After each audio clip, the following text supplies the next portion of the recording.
Now two boxes. You know they plan for this thing. But no, like 3. I think you get one space. Now you just have your plan.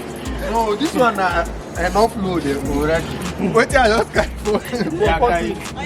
I've ever drop out for this thing now. Leave pillow. Leave pillow alone. Carry heavy stuff. When I go up, this one we first carry. That's kitchen stuff. This one. May you carry on before your energy go. Where is the elevator? I know the zero there. Oh God. Where would they go?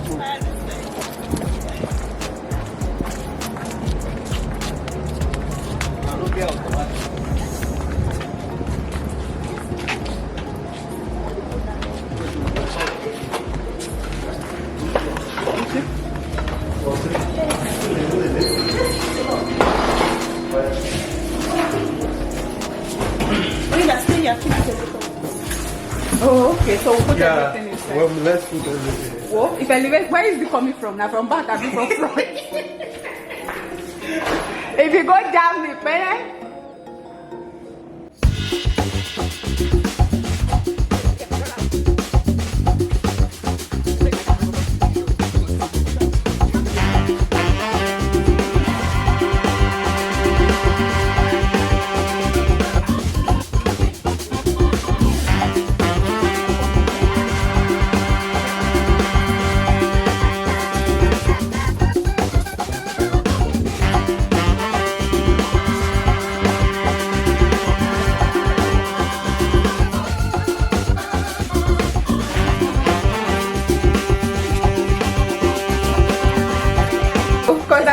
Go my house, go carry. Which one be? I'm not scared of this. Yeah, seriously. When not be like say we no want you. Hold it up. Such a nice view. This place is do room.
it's bigger than this because it's for multiple people. It's 3, but it's wider. What's in plenty storage spaces. Short and okay, I saw the closet. Closet.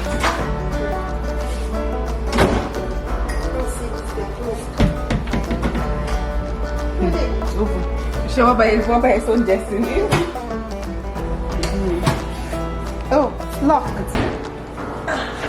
Consider him there.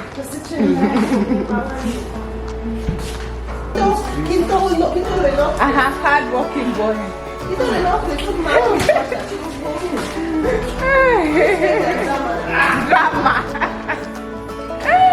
And you can't wait to them now the same size. Yeah? Size.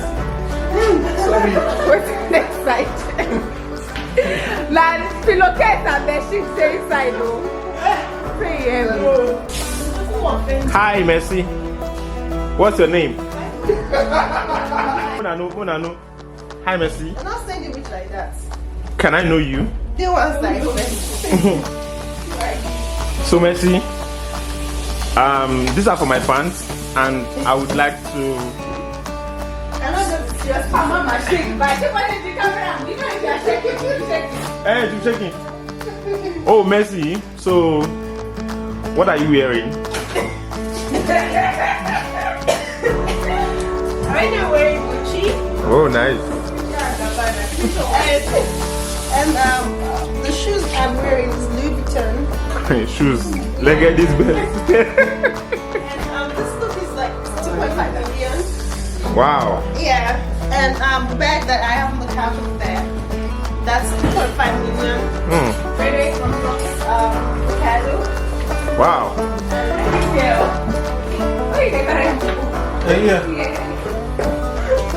Okay. Come on, guys, don't turn to cameraman. I'll call you back.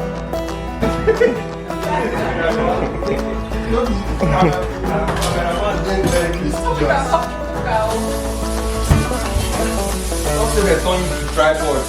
I think tripods stand. Guys, don't collect this thing.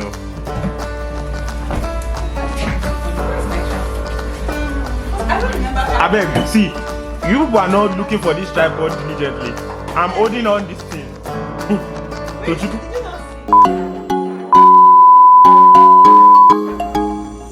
Yo, Fash. Yo, Fash. Come on. Yeah, record it. Yeah, shake your bum bum. Dance for me.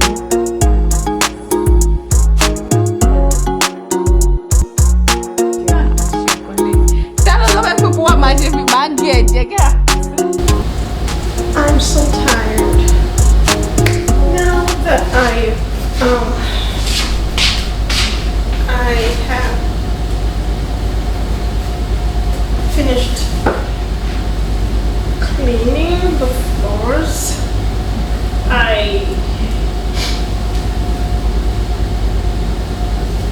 Last thing I want to do is to just put my books away, or at least arrange them somehow, even though I might still move things around, but just do a little bit of arranging, and that will be everything for today. Like I said, I've been cleaning the floors, putting things away, and just trying to settle in, and the last thing I want to do today is just put some of the books, like unbox some of my books and files and things like that. And since that's kind of like a mindless job, I decided that I might as well tell the story of this apartment. I think it's really interesting to some extent, and okay, a few people might find it interesting. So when I first got here, I wasn't very super thrilled. Mainly, I don't know if I should. I'll check to see if I have a video of like the outside. The kind of place I was looking for when I was moving from my previous apartment was like just a small place, but like private kind of place, and something that has that home vibe, like that kind of thing. I'm not a city girl. I'm not a city girl. I'm not the kind of person that wants to see. I want to live where there are lots of people, where there's a lot of traffic, where I can hear the road, I can see a lot of cars. Like I'm kind of like, give me some small little place in the middle of nowhere where when I go home it's like perfectly quiet. The only thing you can hear is like the sound of birds and animals and maybe the occasional human voice. That's kind of person I am. I need quietness, I need serenity when I go home. So that was the kind of place I was looking for as an apartment. So when I first got here, or when I saw this place for the first time, I was a little bit, I didn't know, I wasn't sure how to feel, because it has that apartment vibe. It has that, like, it's not like really high-rise, but it's a multi-level apartment. I'm going to just spend all of this time talking and not doing any of my unboxing, so I'm going to try to combine both. So I wasn't very thrilled because I felt like it was that apartment kind of vibe, but it's been a few days now and I think it's growing on me. I'm settling into it. I don't mind. So it's not like it's permanent anyways. It's an apartment. You don't live in an apartment forever. So if it's comfortable, if it's like safe, if it's clean, I think that's the most important thing that matters and all that. So all that to say that I am in a good place now with this place. But the story I wanted to get to is the story of the apartment I found before this one. Guys, apartment hunting is a full-time job, but everything is a full-time job here. So when I knew that my lease was expiring for the other place, I decided looking for a place to move to. And needless to say, I thought it would be a lot simpler. That was my assumption and that was what I was hoping would happen, but no, that's not what happened. But finally I found one place. I liked it. It was a very small place. It was like a small house, just very separate, not a part of any building, just a very small house. I don't know how it wasn't attached to any building and everything. And I liked it. Before that, I was using a leasing agency office kind of, and that was my contact, right? So we were communicating via email, and I was sending all the emails. And I have a spam email that I use for things like that, because of course when you reach out to agents and offices, you're going to get lots of emails. You're going to get, even after your business with them is done, you're going to get all of these, unnecessary emails that you don't even want. So I have a spam email that I use for those kinds of things. So that email was very generic. It wasn't my name. I just used like a random name, stuff like that. And when we're communicating, it was very quick. Like, now, any business, if you're trying to like buy anything or to conduct any business with any office or any company, there is just this level of quick responses, because of course they're looking for your business, right? So that was the kind of vibe, and I was communicating and everything was fine. And then we set up a showing. Showing is basically I wanted to go see the place and just see if it looks the same as in the pictures, and then I was going to like do an application, make an offer. I said all of that to set up the fact that the communication was already established and it was very, very good. I didn't have any negative vibes. Then the day of the showing came, I went there, and I could see just from looking at the body language that this person did not expect it to be maybe a non-American. We never talked on the phone before that, so couldn't have known that I speak with an accent and all of that. We saw the showing. I liked the place, and I decided that I was going to make an offer, like I was going to apply. But the very next day, I got an email from the office saying that the apartment was no longer on the market. It was no longer, it had been taken down, like I cannot apply anymore. Basically, when they say it like that, to mean that, okay, someone else maybe had seen the place and wanted it and paid or something like that. I was very surprised because I was like, I saw it yesterday, I was going to make an application today.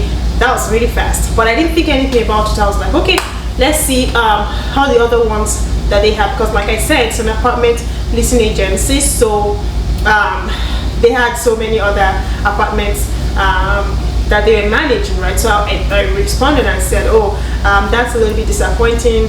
I wanted that apartment. I was going to make an application today, but can I go see any of, do you have any other similar apartments, or can I go see somewhere else? Where to where? Silence, radio silence. I was like, okay, keep back. I was like, okay, I'll wait a couple of days and follow up. And then after a few days, I followed up to say, oh, you know, a few other apartments that I have listed, I'm interested. When can I see them? And like I said, the same thing. So it became apparent to me that my person did not was no longer interested in listening to me, which was very surprising to me. I have a good idea of why he stopped responding to me, but I just don't want to dwell on that.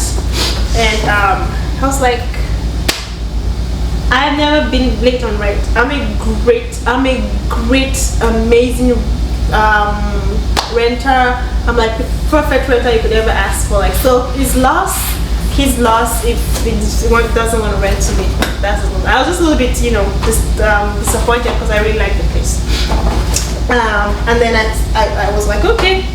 The annoying thing was that a lot of the good places were listed under this office, right? You can't just go there. The way it works, you can't go directly to the landlord most of the time, unless the landlord like lists personally. Most of the time, these places are listed under like all of these rental agencies and offices, and so you have all these nice places listed under them, and they just stopped responding to me. I couldn't rent any of those places, so I just kept searching and continued my search. And I was expecting this to be very quick, like, because I didn't even start searching until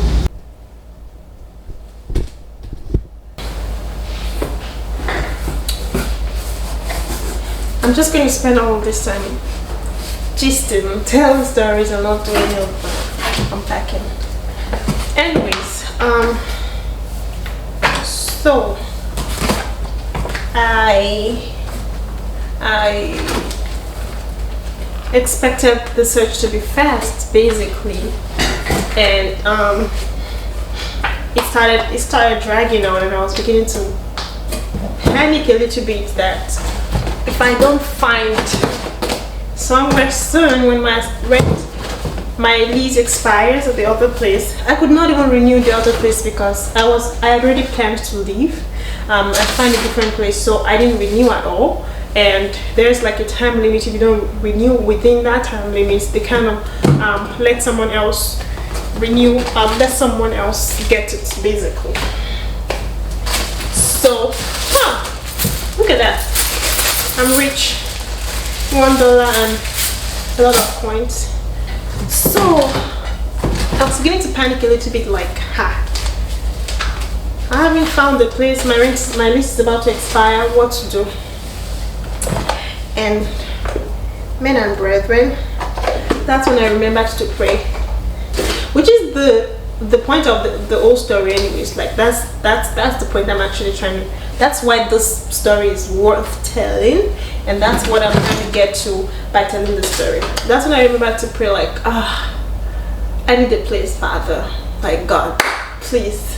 I mean, it's not as if I hadn't been praying at all. Like, you know, as a Christian, I've been a Christian for a while.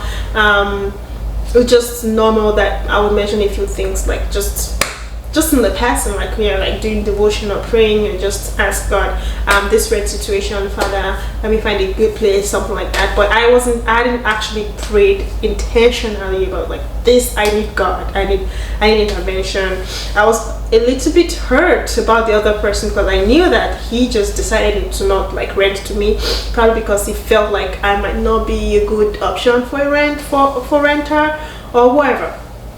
So I was like really annoyed about that, and then I'm like, I can't be stuck in that space, just being irritated at that other person when I need to figure out what I'm going to do next.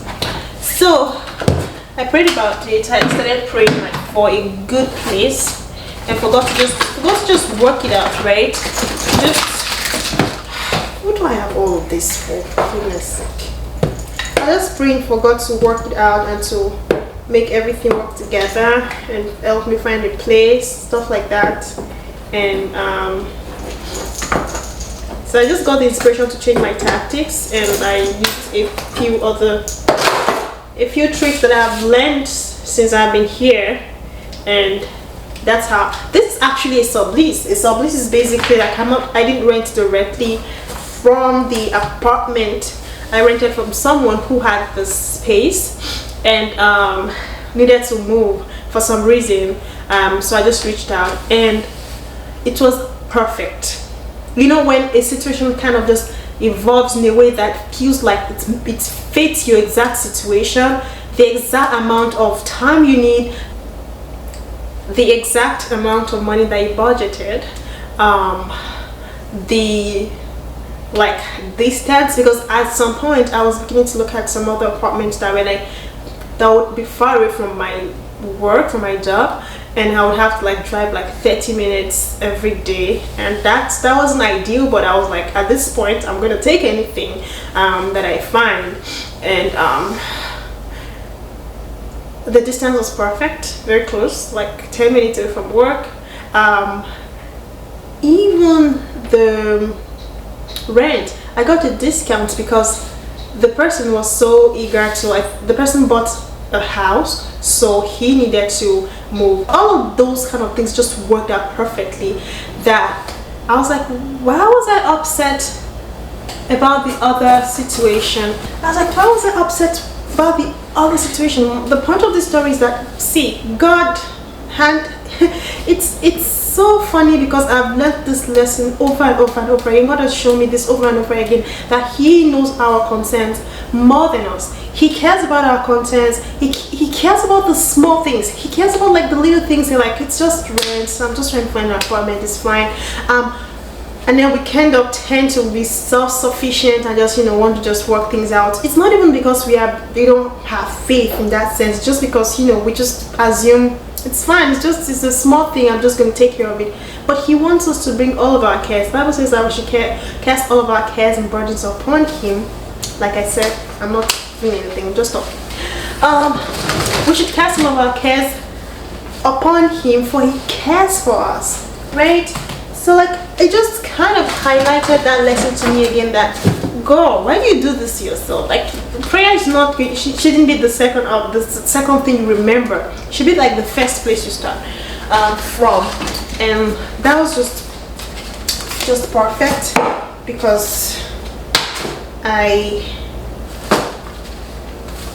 still in awe of how everything just ended up being the exact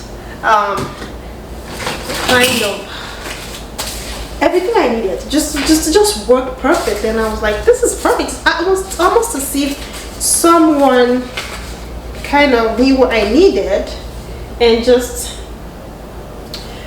went ahead of me and found me the perfect solution that would meets my needs perfectly.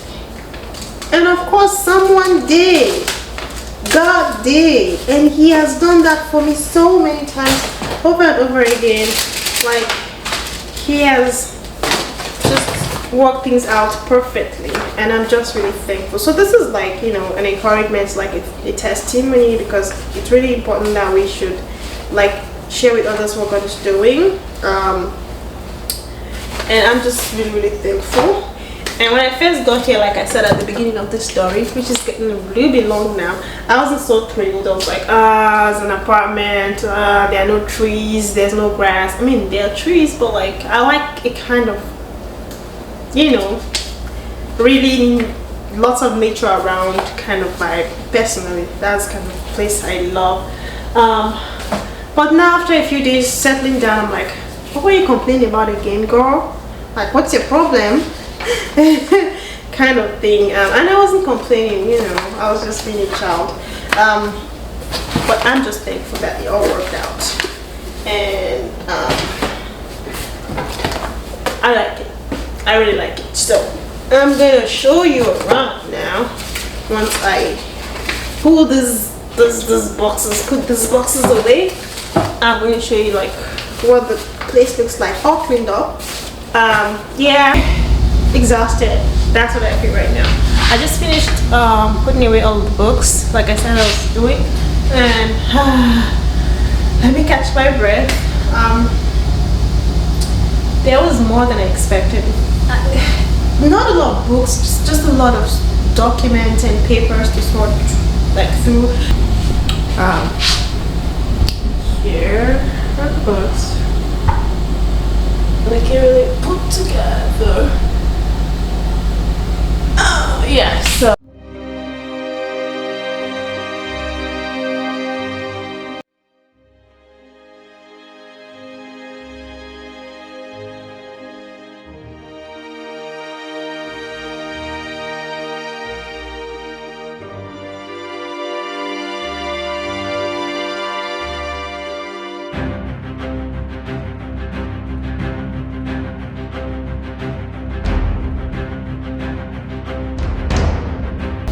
then there is the bedroom, the closet, and like you already saw that in an earlier video.